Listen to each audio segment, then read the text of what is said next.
This is a deep dive into route-based policy. I'm Flynn. I'm a tech evangelist for Buoyant, which means that my job is to learn things about Linkerd and then go and carry them back to all of y'all and teach people how to use all this great stuff. It's a great gig. Let's get into it. Route-based policy. This was a headline feature in Linkerd 2.12, zero-bit trust route-based policy. I am not going to lie. This is one of the most complex features in Linkerd, full stop. It may be the most complex thing in Linkerd. So as we get into this, we're going to be calling out how do you use it. We're also going to be calling out some of the common gotchas and talking about things that you really need to be aware of as you are using this feature. I will start by also pointing out that there are folks on Slack from Buoyant and folks, for all the whole commercial side of the world. We are delighted to help you with this sort of stuff if you find that it's weird and complex. But in particular, even more so than many of the other things, this is a place where feedback from the field will be a really wonderful thing. So as you are using route-based policy, if you run across things that are weird or complex or that you want to talk to people about, we really want to hear about that as we're building this feature out and making it more powerful and hopefully better and more accessible too.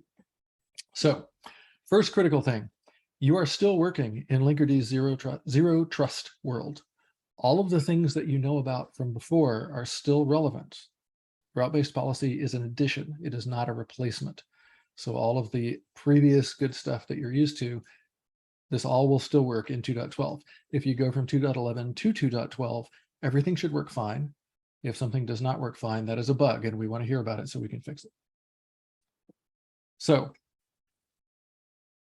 by way of background, as we talk about route-based policy and policy in general, we can start by remembering that both Kubernetes and Linkerd defaults to allowing all communication within a cluster from anybody to anybody all the time, any kind of traffic. The important thing about policy mechanisms is basically that they give Linkerd a way to say no to some kind of traffic. And this actually ends up being very important. You should always remember that it's an authorization mechanism. It grants permission that would not otherwise be there. It's not a denial mechanism. It's not a mechanism for taking something that should be allowed and turning it off. It's also important to remember that there's a big distinction between authentication and authorization, and we will be talking about both of these things throughout this talk. It's easy to conflate, but authentication is about knowing who someone is, and authorization is about knowing what you're going to trust them with. So if Jason walks up to me and says, dude, can I borrow 20 bucks? Authentication is me recognizing Jason and knowing it's Jason. Authorization is, do I think he's good for the 20 bucks? Jason's shaking his head. Well, too bad. Okay. Anyway, you may also see these, not in this talk, but you may also see these abbreviated as auth-n and auth-z respectively, because authentication and authorization just take a long time to say. So with that in mind, there we go. Linkerd for a very long time has had the ability to do workload-based authorization, where you can explicitly say workload A is allowed to talk to workload B. And that is not going away. You're going to see some examples of that.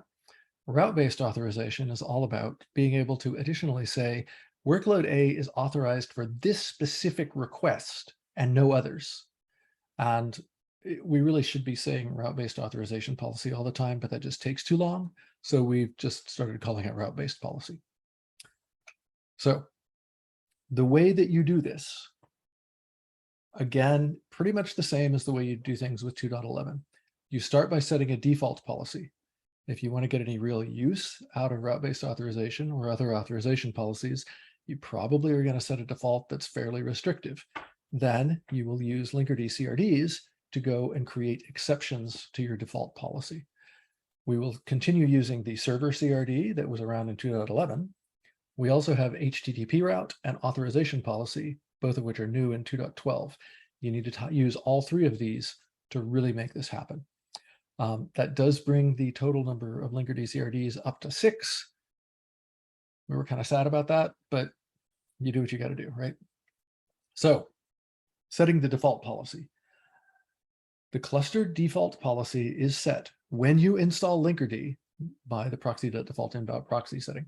default inbound policy setting. It defaults to all unauthenticated, which is the broadest, most permissive setting that allows basically everything. You can override that at the namespace level or at the workload level with the default inbound policy annotation. The really critical thing to remember here is that the default policy for the proxy in a given pod is fixed when that pod starts. It will never be reread. There is no way to change this dynamically. If you decide to change the default policy, restart the pod. You can go in and look at the environment variables for the proxy itself to see what its current setting is if you need to know whether or not to set it. If you've set up things reasonably, you can probably just change it and do a rollout restart, and it'll be no big deal, but you can always look at the environment variables if you want to see. So what's the so what on that? The so what on which part of that? On the policy being set at startup time. Yes. The so what, or really the catch, is if, like me, you are trying to work with this and you change the default policy and forget to restart the pods, you will be very confused when it doesn't happen. Yeah, it's a good one to remember. Awesome, thank you. So yeah, by all means. And yes, to reiterate, Jason is happy to interrupt me whenever any of y'all have questions. So toss those in the Zoom chat or toss them in Slack, and we'll deal with them as we can. The valid default policies, there are a total of 5 possibilities. Can I count? 5 possibilities, ranging from permit absolutely all traffic to permit no traffic unless you explicitly provide an exception. If you don't say otherwise, the default is all unauthenticated, so everything is allowed. And if you want to go through and do a lot of sophisticated stuff, you might want to switch that over to deny, and we'll be doing that a little bit later in this workshop. Okay, so that covers the default policy. Now we need to talk about how you add exceptions. Actually, before, let me take a moment. Any other questions? Jason, have you thought of anything that? No, I'd love to hear if you are watching and you've used policy or you have some experience here. It would be just incredible to hear from you and get a little bit of your feedback. And otherwise, it'd be great to hear like why are you interested in policy? And you can put that in Slack. You can message one of us directly on Slack, whatever you're most comfortable with. Yep. Thanks. Cool. Okay. Exceptions. You're going to use the Linkerd CRDs. Server collects ports and pods that we're interested in into a single resource that we can then use to talk about policy. The new HTTP route CRD talks about the specific requests that are okay for a given server. Authorization policy kind of ties those two things together. It allows you to specify a policy by which you will allow traffic to servers or HTTP routes that would not otherwise be accepted. If you've been using this in 2.11, you might remember the server authorization CRD. That is deprecated. It will be replaced by authorization policies. You can, everything that you could do with a server authorization, you can do with an authorization policy. Server authorization still works. At some point, it will be going away. So better to switch to authorization policy. So we got some great questions in the chat, and I'm just going to read them out. So Jack asks us, is there a way to test a policy before applying it? As in, if I set deny but had exceptions ready to apply, would I be able to see them, see if it would break something without it actually breaking it? So as in, is there some kind of audit mode for our policy? Yeah, that would be a lovely feature request. Yeah. I would really, really like to see that filed as a feature request, so much so that I'm going to file it if nobody else does. I'm pretty sure it's been filed already, actually. I would expect it to be, yeah, but it's a difficult thing to actually do, unfortunately. But yeah, we will be talking to engineering about that, because that would be a lovely, lovely thing.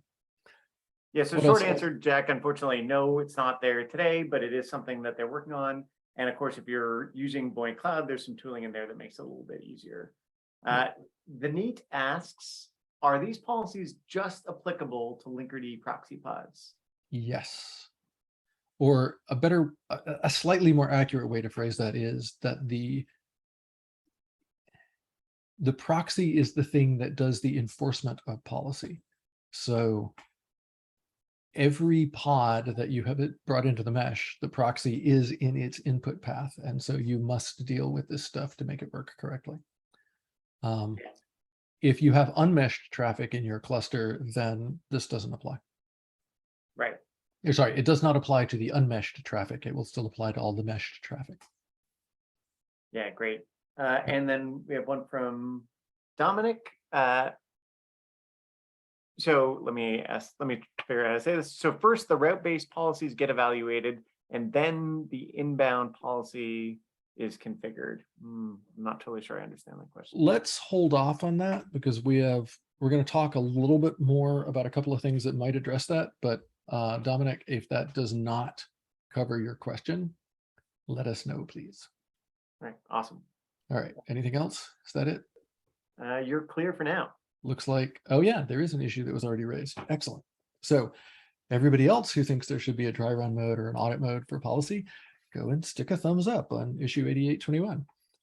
Oh, Jack is still, unfortunately, sending to hosts and panelists. So there we go. Awesome. Thank you. Okay, onward. All right, server CRD. This is the same as it was in 2.11. Hopefully it is familiar to people who are messing with this. Basically, you're associating a namespace and a port and a set of pods into a single logical entity so that you can then go and talk about policy with this logical entity rather than having to go and replicate all this stuff every time. As an added bonus, you can set the protocol on a server if you know for certain what protocol will be used to speak to that server, and that makes things ever so slightly faster for an incoming connection because the proxy doesn't have to do any protocol detection. Here's an example server for the Emojivoto voting service, which uses gRPC. It lives in the Emojivoto namespace. The server's name is voting gRPC. Note I said server, not service. Any pod with the app voting service label and using the voting gRPC port, those will be bound up into this single service, which we know uses gRPC. This is probably going to be kind of nebulous until we talk about some of the other CRs. So just bear with me for a moment here. Here's another example of a server that encompasses more than one workload. This is saying anything in the Emojivoto namespace, look at the Linkerd admin port and match every pod. And the reason that you might want to do this is Linkerd admin is a little bit misnamed. It's actually the port that's used for all tap traffic and Prometheus and things like that. So this server definition gives us an easy way to talk about all of the tap and metrics traffic that is being slung around from proxy to proxy without having to go through and enumerate it all over the place. Okay. On that note, here is a critical point about servers. As soon as you create a server, then that server will override whatever default policy already exists and set it to deny everything. In 2.12, there's one exception, which is that at this point, if you have not also done HTTP routes, then health probes will be automatically allowed, which makes your life much easier if you're trying to do default deny. But this means as soon as you create a server, you must also go and create an authorization policy so that you can get traffic to it at all. And this is also probably a good place to stop for questions. Yeah, we have a good question. And actually, this, Dominic, is a great one to go ask over in the workshop where Eliza's monitoring these questions. But Dominic asks, does specifying the protocol skip protocol detection even if the one specified is not being used? As in, if you labeled a port as HTTP2, if it was really HTTP1 or any other mismatch in protocols? That's a really good question. I'm really curious to see what Eliza says about that. My understanding or my belief is that if you say the protocol, Linkerd trusts you. And if you get a mismatch protocol, you should not expect things to work. But like I said, I'm going to be really curious what Eliza says about that. So yeah, I would also encourage asking that in the workshops channel. Thanks a ton for the question, though, Donna. Yeah, that's a great question. All right. Anything else? So far, so good. Okay. Let's talk about HTTP route for a moment. This is the first of our new in 2.12 CRDs. We actually borrowed this from the Gateway API. It is in the policy.linkerd.io API group at this point. The reason is that declaring that you are going to do the Gateway API using the Gateway API groups means that you need to do a bunch of stuff to be conformant. And the Gateway API is still very new as it applies to service meshes. There's a lot of questions about what a conformant service mesh really is. So we just brought it into policy.linkerd.io for right now so that we didn't have to worry about that. In particular, if you're familiar with the Gateway API already, you might be looking at this and going, there are no backend refs on this route. And you are correct. We don't support them right now. Because again, it's a little unclear what that really means for a service mesh at this point. So, I just got sidetracked by Eliza commenting in the Zoom chat. All right, I guess I'll let her finish.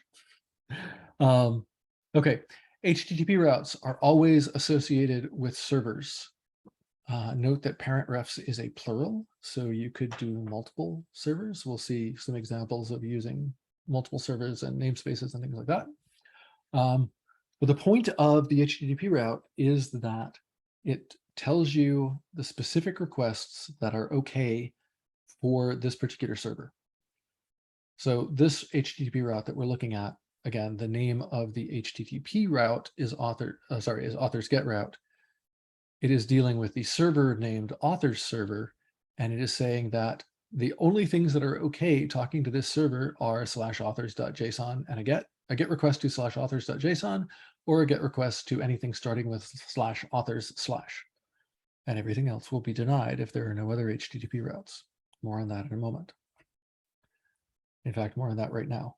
As soon as you create an HTTP route for a server, any HTTP traffic must be matched to a rule in an HTTP route to be delivered. That also applies to probes. So as soon as you create an HTTP route, you need to go ahead and add an HTTP route to allow Kubernetes probes to work again, or your pod will cease to be ready.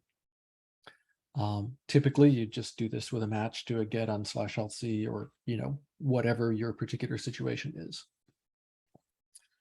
Okay. I'm going to talk about the Authorization Policy CRD and then another break for questions. Authorization Policy CRD. Again, if you're familiar with 2.11 server authorization, it was associated with a server. Authorization policy can be associated with servers or with HTTP routes. That's a very, very important distinction there. And basically the point of the auth policy, the authorization policy CRD, is to set the policy by which requests to a server or HTTP route will be authorized. So this example is the authors get policy in the bookset namespace. Authorization policies are namespaced. It is associated with the authors get route HTTP route that we saw in the previous slide, and it requires this particular mesh TLS authentication, which is saying mesh traffic using the web app identity. In practice, you're going to see a long, fully qualified domain name for the identity, and I just went with this short version because it fits on the slide better. Okay.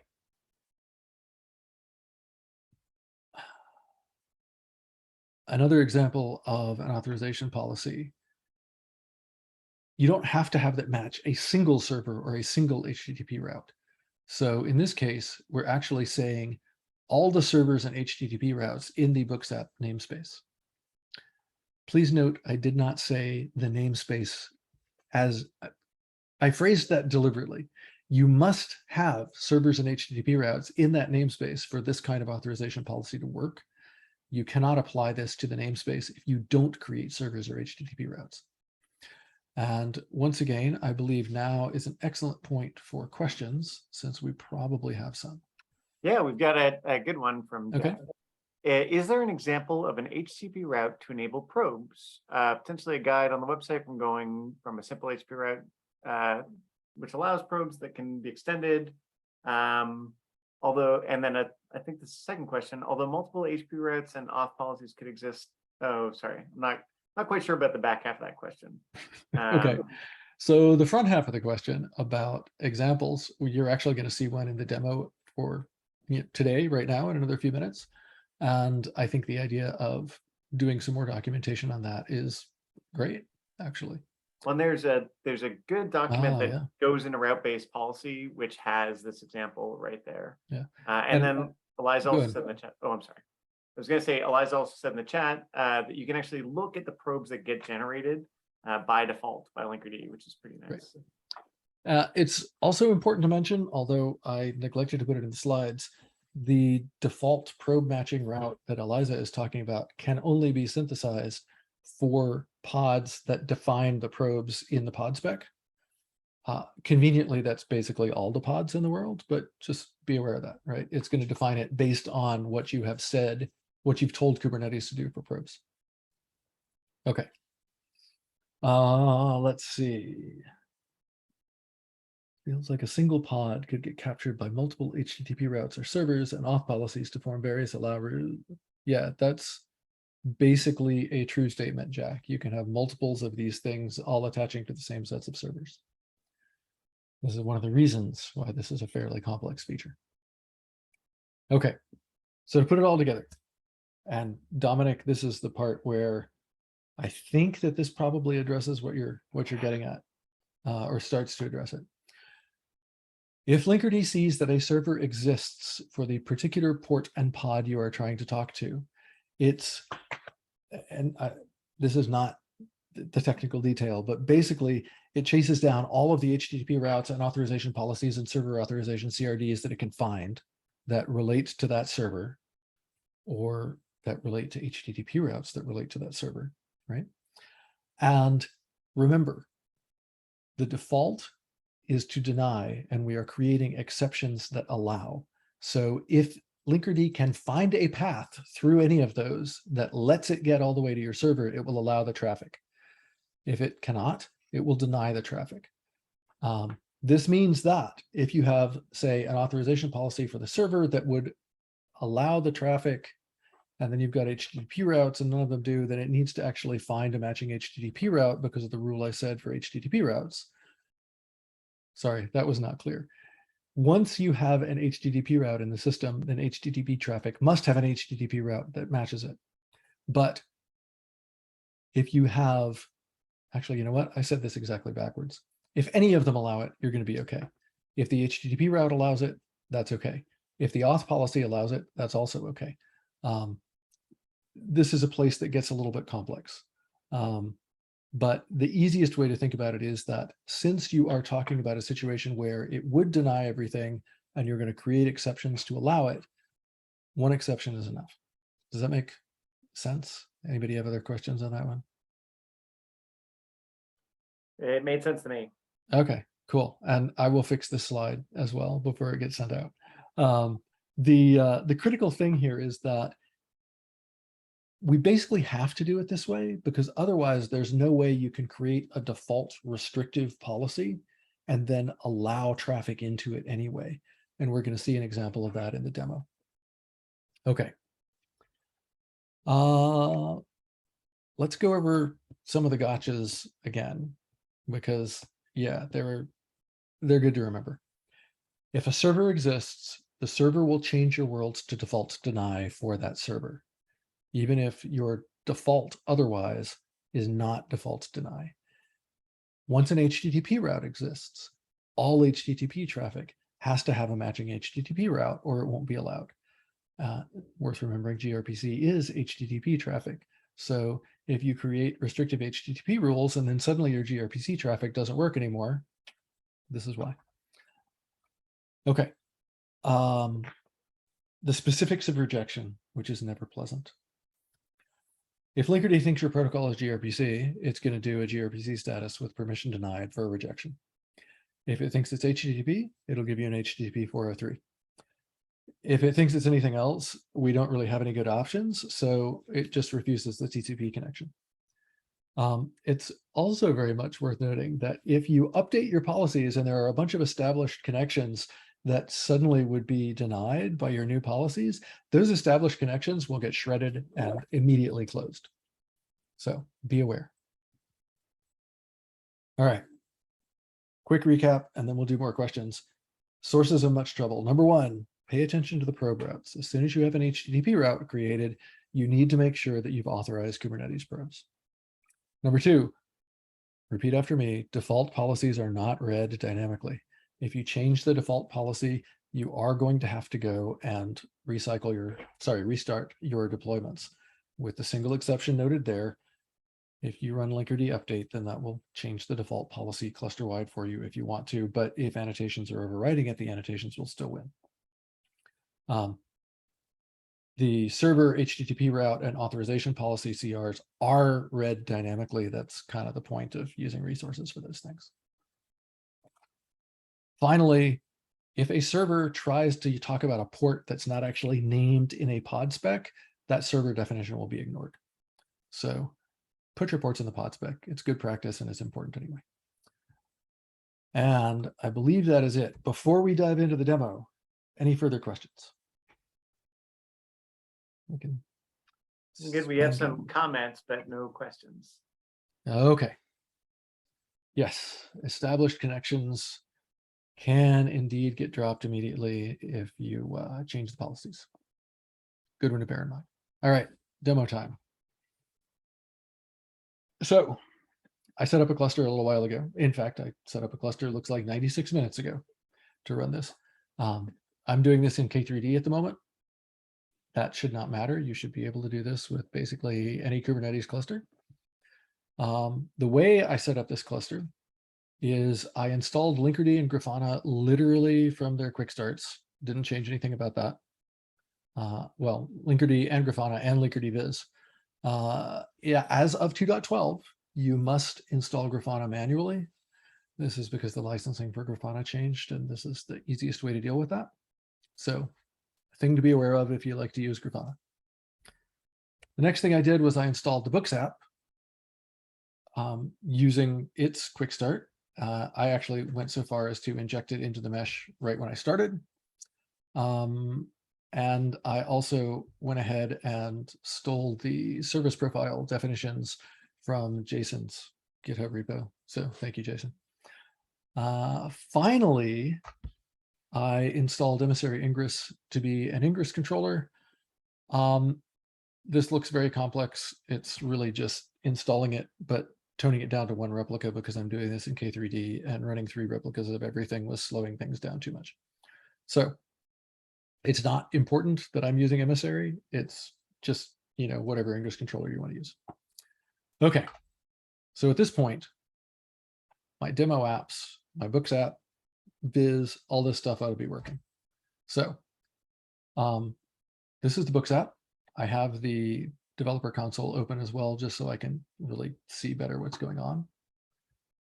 And you can see that I can reload it. I can click around. I can look at the author. I can edit the author. And, you know, all that works. Great. Okay. So I can also come over here to my Linkerd Viz dashboard, and I can look in the Books app, and we get our nice little graph of how the app is laid out, and we can see traffic happening and all as well, right? Quick note here, just in case you're not familiar with, well, that didn't work. There we go. In case you're not otherwise familiar with the Books app, my traffic generator here just spits traffic at the web app so that I can see things for this demo, and the web app talks to the book service and the author service, and books and authors talk to each other. That's kind of all you need to know about the Books app for this particular demo. Okay, so things are in fact working. That's happy. Let's come back here. We can use Linkerd Viz from the command line. We can see that things are happening.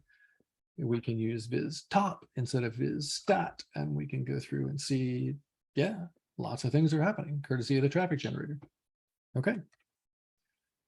So let's go break everything. We're going to switch our default inbound policy to deny. Done. And nothing should work now. So we check with Linkerd viz, and this looks suspiciously like things are still working. If I switch over to the browser, I still find that things are working, which seems a little bit less than ideal. Anybody want to throw the gotcha that's biting us right now into the chat before I put Jason on the spot and see if he remembers? Okay, Charles was first. Charles should get a prize of some sort. I don't know what prize. Well, so Jason, what fabulous prizes do we have for Charles? So next time, whoever posts the first answer in the Slack channel, not the Zoom chat, I'll give you one of these hats at KubeCon. All right. So there we go. Sorry, nothing this time, Charles. Although if you do come to KubeCon, I'll give you a hat, though. No worries. Yes, we do indeed have to restart all these pods to make our changes take effect. That's exactly it. So we're going to do that. We will wait for all of these to start. I really should have cranked web app down to a single replica as well, but oh well. While we're waiting for these to restart, now is a great time for other questions or further heckling or, you know, whatever. Demands for a hat at KubeCon. Hopefully people are coming to KubeCon because Jason has a lot of hats and I think he'd love to get rid of all of them.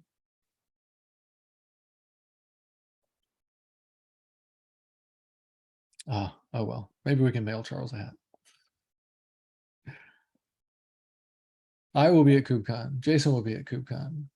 Catherine will be at KubeCon, I assume.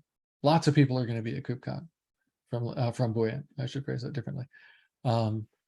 Jason and I are actually going to be doing workshops at KubeCon, and a little bit more on that later. Eliza will be at KubeCon. Yes, that's right. Excellent. Should be a good time. Okay, our pods have restarted, and that means we can go back and find out if things are broken. Reload. Now things are broken, as they should be.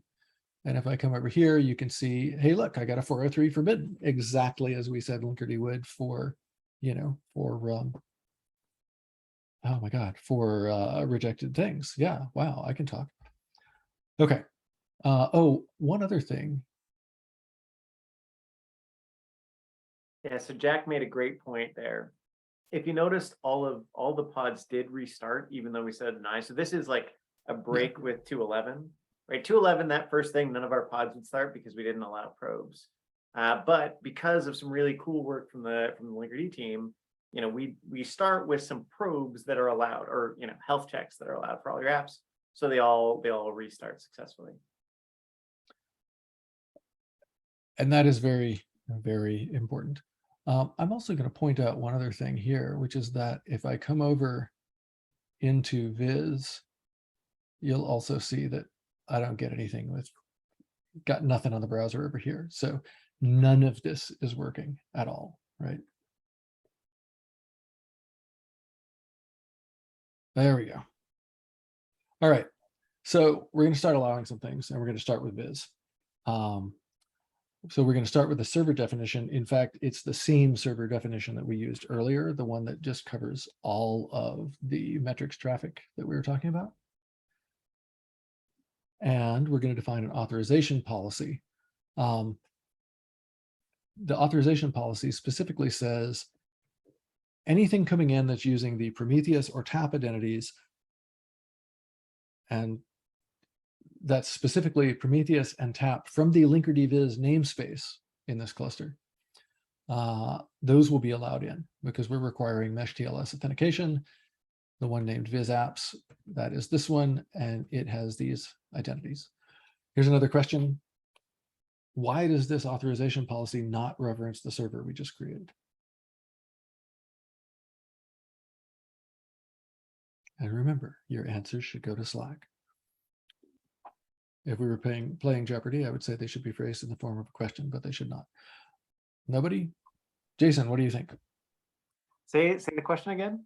Why does this authorization policy not reference the server that we just created? Well, oh, right, yeah, because of so it's a kind of a wonky target. It's going to go after everything in the namespace. So we've got Linkerd Viz and or our dashboard and our Prometheus, and we want it gathering data from, well, actually our tap and our Prometheus.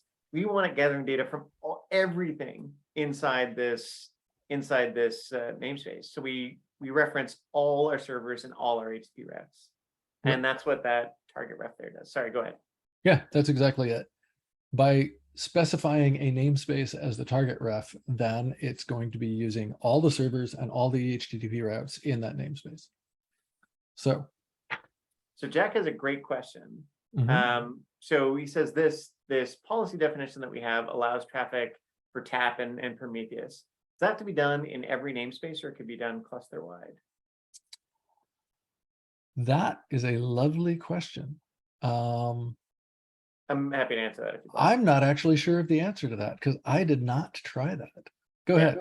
So you do have to do it. So basically allowing, there's no global configuration for servers. Well, right? Other than the default policy setting, right?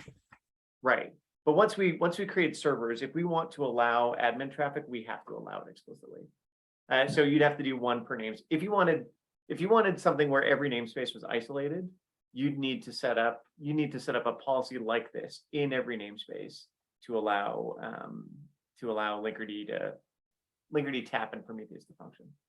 Now, you don't have to have every namespace set up to be isolated. Right. If you remember, we started this by explicitly switching the Books app namespace to be default deny. And, we didn't have to do that. We just chose to do that. Evidently, the Books app is near and dear to our hearts and very, very important. So in the real world, you may very well find that some of your namespaces just don't need to be that isolated. But yeah, if you want to, you're going to have to set up this stuff for every namespace. Like all authenticated, right, would allow you to force everything to be in the mesh unless it was explicitly allowed from out of the mesh, right? And you wouldn't have to set this up because Prometheus and tap are both mesh services. Right. And that's part of why we have the different gradations in the default policy. Okay. Jack comments further about using Helm templates to render the same manifest across multiple namespaces, which is an excellent, excellent idea. Or in fact, go the whole GitOps route and, let all this stuff just be handled by Argo or something, or Flagger, or whatever your favorite GitOps thing is. But for now, let's go ahead and apply those things that we were just talking about to allow Viz to start functioning at all. And if we now tap the traffic deployment, it works, bonus, and it shows us that the traffic deployment, as it's trying to talk to the web app, is getting 403s. This is good. We have not allowed any traffic for the application yet. All we've done is allowed Viz. So that's what we expect. If we switch over to the browser, then you can see that Viz is looking slightly happier. If I reload, we can now see, hey, traffic is talking to web app and nothing else is happening. Interesting point here is that you can see that these are all 100% success rates, despite the fact that we just saw traffic getting a bunch of 403s. Here's the thing, from the perspective of the mesh, a 403 is a success, because from the perspective of the mesh, that's your client screwing up, not your server screwing up. So the mesh views everything is okay. There is a way that you can tell Linkerd that a 403 is not a success. Not gonna lie, I don't remember what that is. Jason, do you remember what that is off the top of your head? Yeah, so service profiles allow you to configure all sorts of behavior about Linkerd, including overriding what status codes you want to see success rates go down for. Right. So if you want to see these 403s as a failure, you can do that. In the real world, having them show up as successes actually makes sense to me, because you wouldn't want to be seeing that. You wouldn't want to be looking on this graph and seeing that something looked like it was falling over and dying just because a bunch of people were trying bad passwords, right? So you can also see that Viz gets, a little bit happier, but not necessarily a lot happier. We only see this one link. We're not seeing the rest of the graph. We have no indication that the rest of this traffic is even happening at all, because traffic is getting a 403 with its initial request, so nothing else is going through. So let's see what we can do to make that better. To make that better, we need to start allowing application traffic traffic between the web app and books and traffic and web app and all that kind of stuff. So once again, we're going to start with servers. This time we're going to use 3 servers. We're going to use one for the books app. We're going to use one for the author server, one for the book server. The only distinction between these is the labels they match. So the author server matches the authors app, and the book server matches the books app. And the web app server matches the web app app. That's very awkward to say. And once we have those, then we will continue on with an authorization policy, once again using the mesh TLS authentication. So here what we're going to do is we're going to say, all right, so again, we'll use the whole namespace, any of our servers, and any mesh TLS authentication using any identity within the books app namespace is now okay. So when we apply that, yes, before we apply that, why don't we have a server for the traffic generator? Any guesses?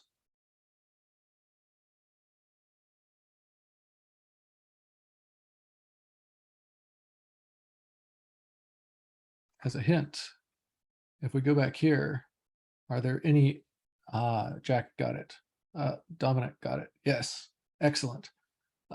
The traffic server doesn't accept any inbound traffic.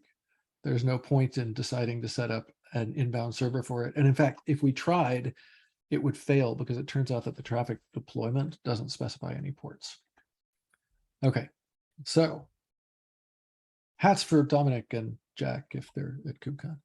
Or posting in the Linkerd Slack workshops channel, folks. I would, Dominic or Jack, you could both get a hat if I see you at KubeCon, but still.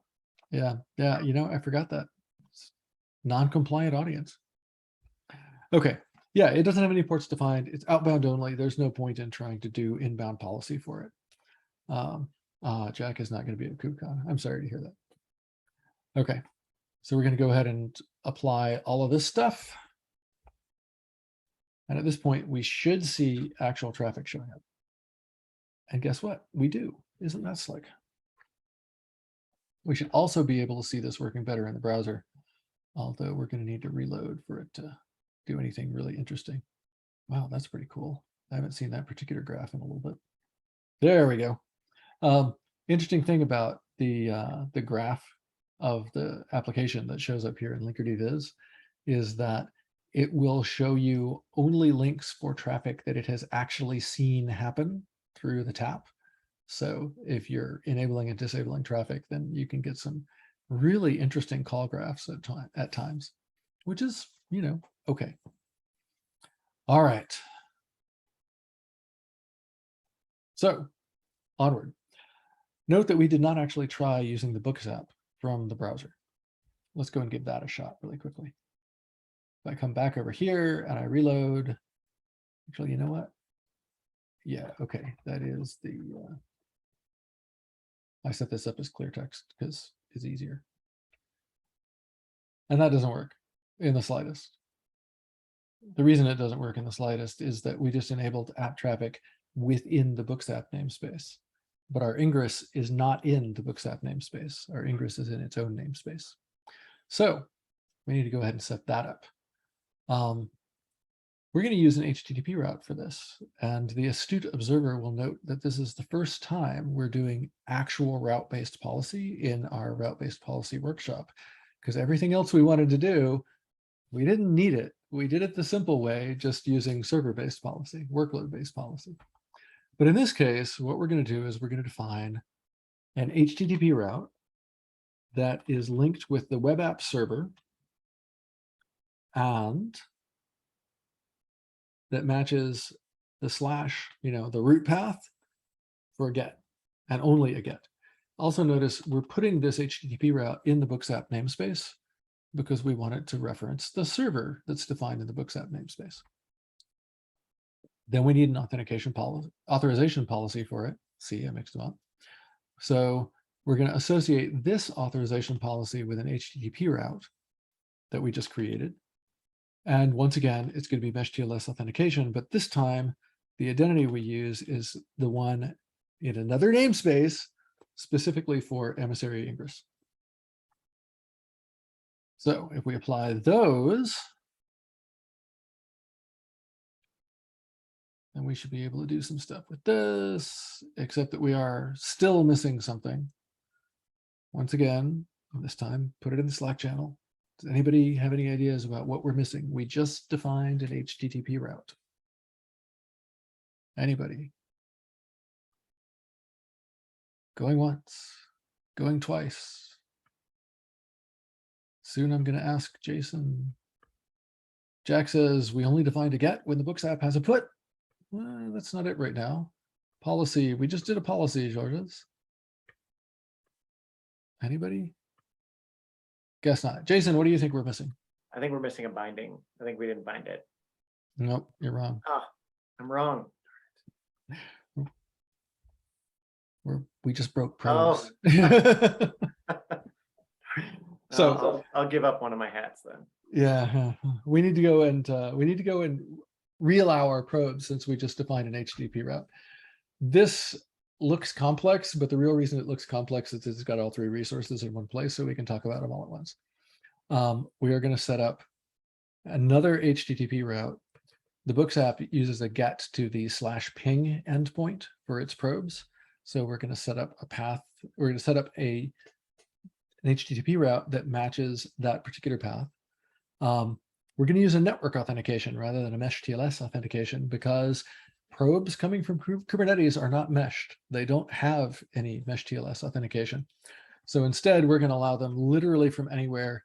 This is the network authentication that says if it has any IP address at all, whether version 4 or version 6, good to go. So anything at all, we're going to allow. And then we just use an authorization policy to link those two together. So let's go ahead and apply that as well before our pods die and horrible things happen.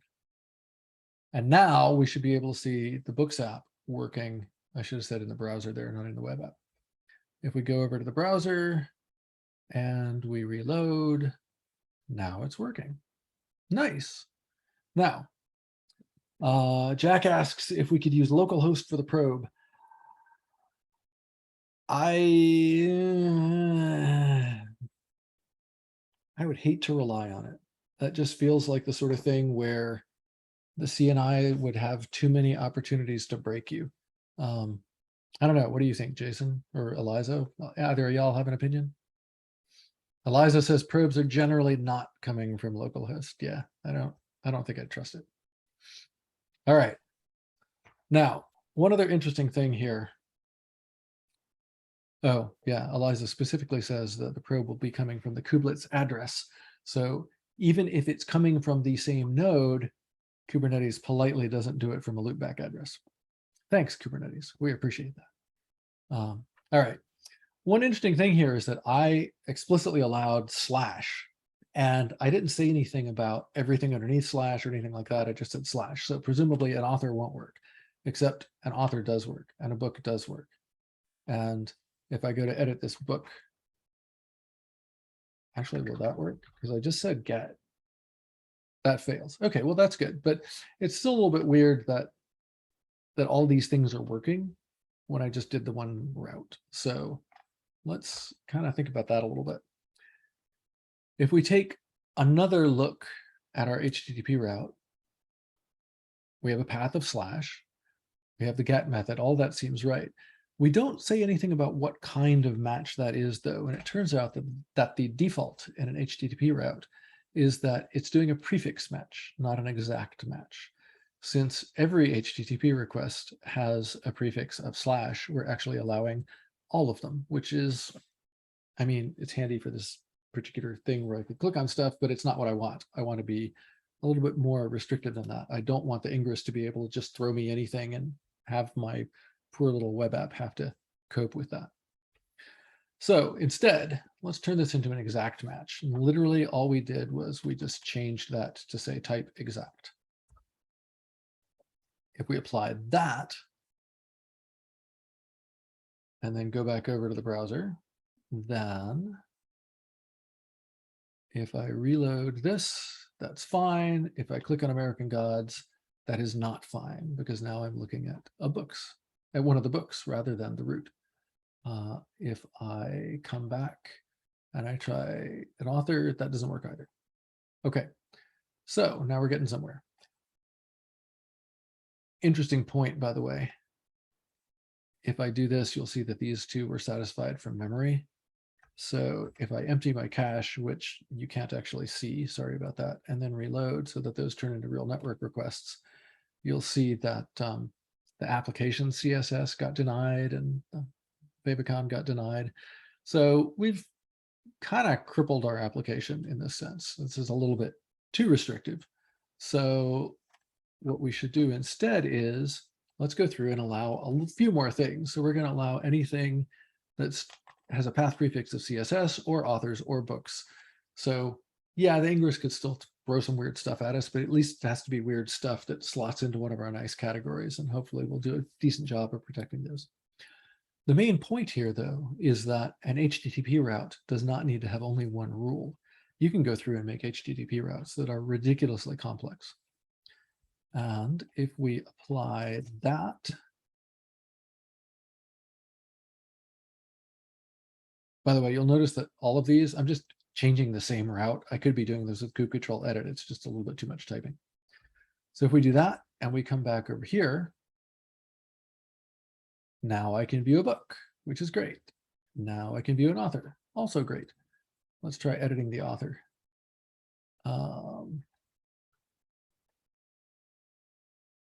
That does not work. And the reason it doesn't work harks back to something that somebody said in the chat a moment ago. This is not a GET request. This is a POST request. We didn't allow any POST requests. So one of the interesting things about this is that the route-based policy world lets you get really, really granular in terms of what exactly you want to allow. So let's go ahead and, and we're not going to go too much further down the rabbit hole here, but let's go ahead and show one more thing, which is that you also, as we alluded to earlier, you don't have to have everything in a single HTTP route, although you can pile them all in an HTTP route. And you also don't have to have only one authorization policy. You can associate multiple HTTP routes with one server, multiple auth policies with the same HTTP route or the same server. You get to mix and match pretty much to your heart's content. So in this case, we're going to create a shiny new HTTP route that has a regular expression match in it, so that anything that's authors followed by a digit, followed by a sequence of digits, followed by edit, and as a POST request, that'll match this HTTP route. And then this HTTP route we associate in an authorization policy with our same mesh TLS authentication that allows anything coming in from the Ingress. And if we do this, if we apply this, then editing authors should work and editing books should fail. So let's see if that's true. Let's edit a different author. I've picked on Neil Gaiman a lot. We'll pick on PD James. And that worked, which is great. How about if I try to edit this book?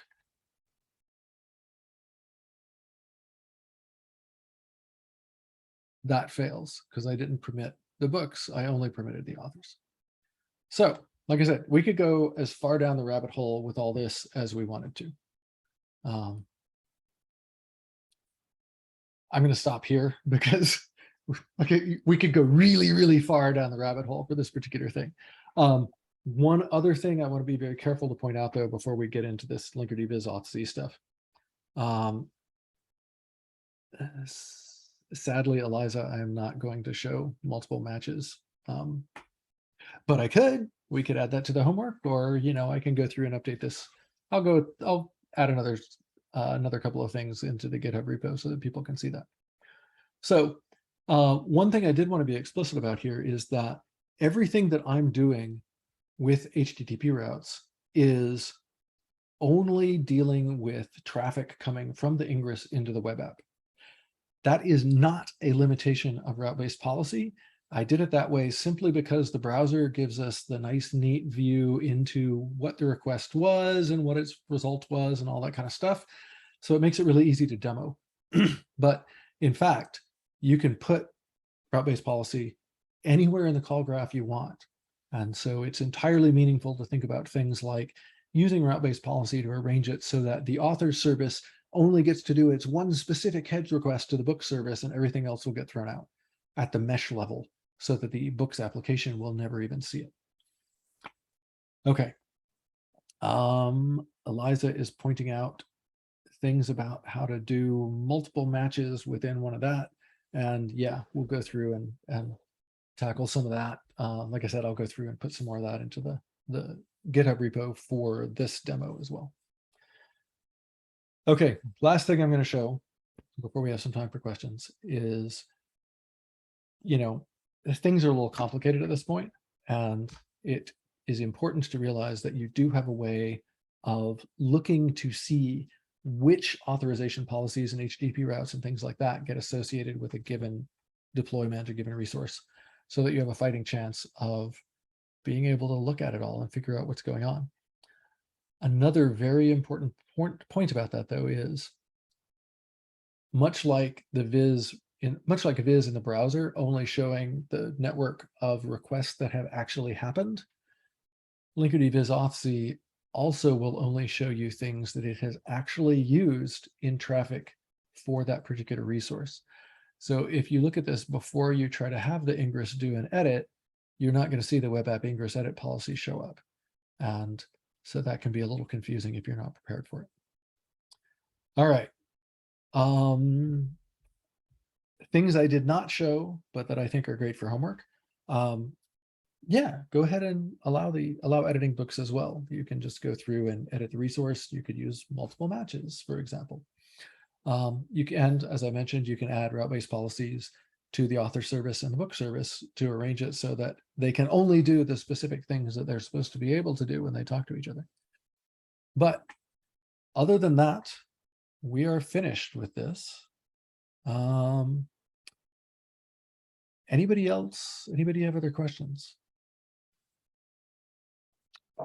Yeah, questions or not, just wanted to say a big thank you to Eliza for doing a great job answering questions in Slack and in the chat. Really appreciate that. Yeah. What else do we have? Actually, there's one in Slack.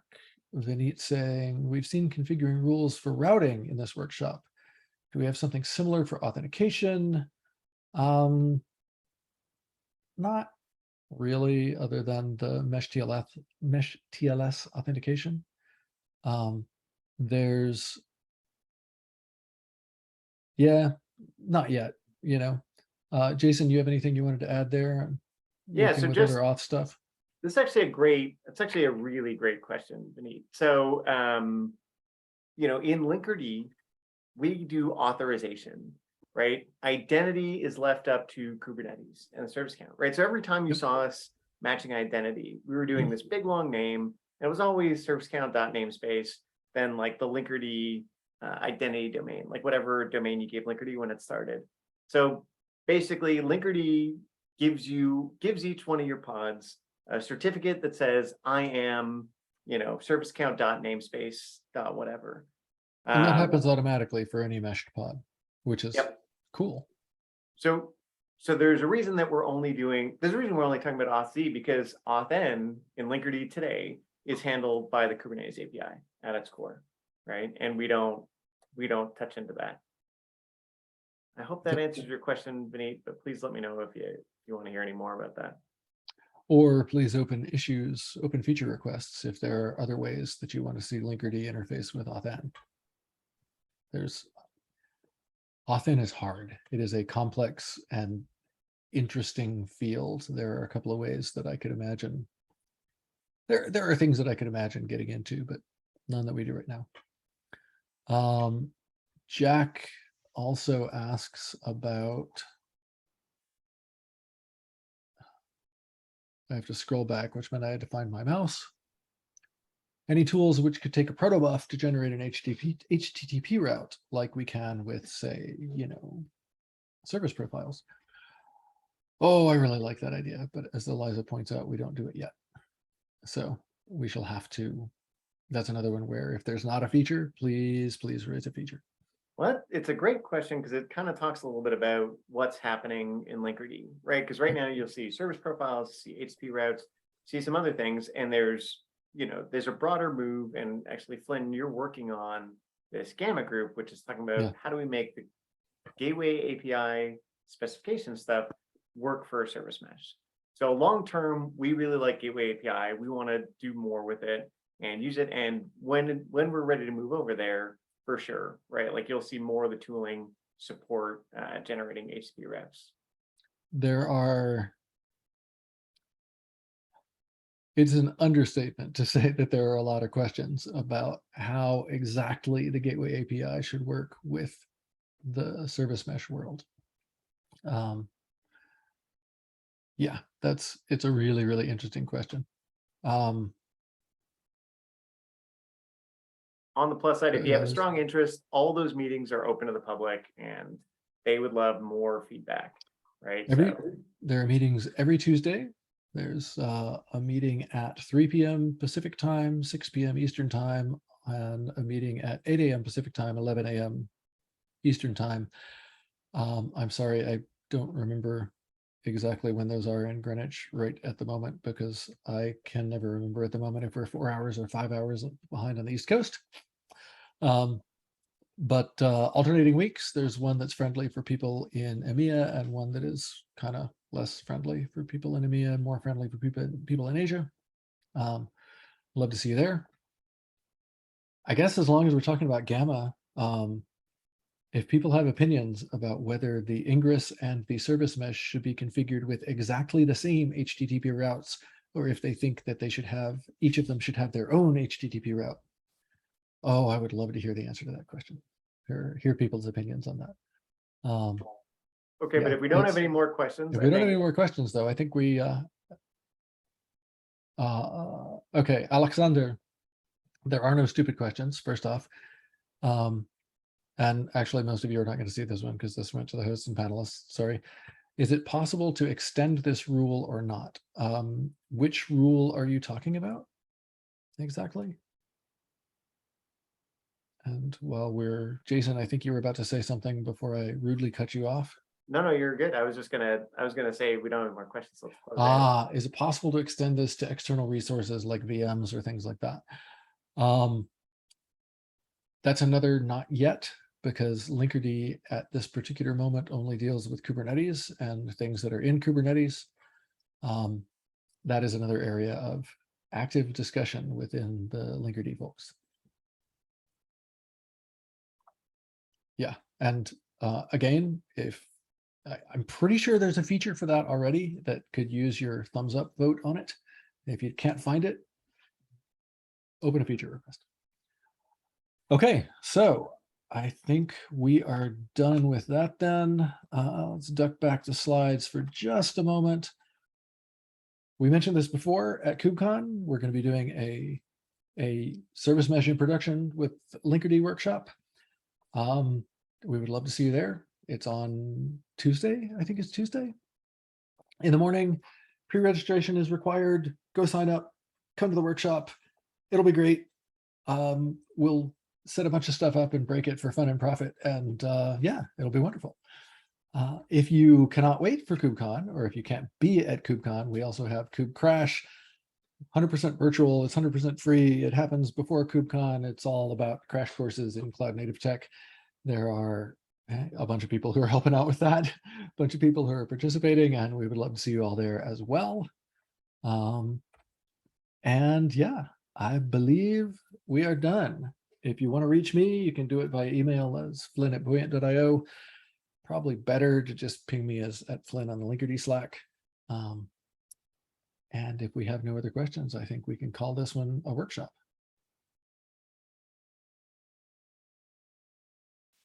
All right. See you, folks. Thanks much. Appreciate it.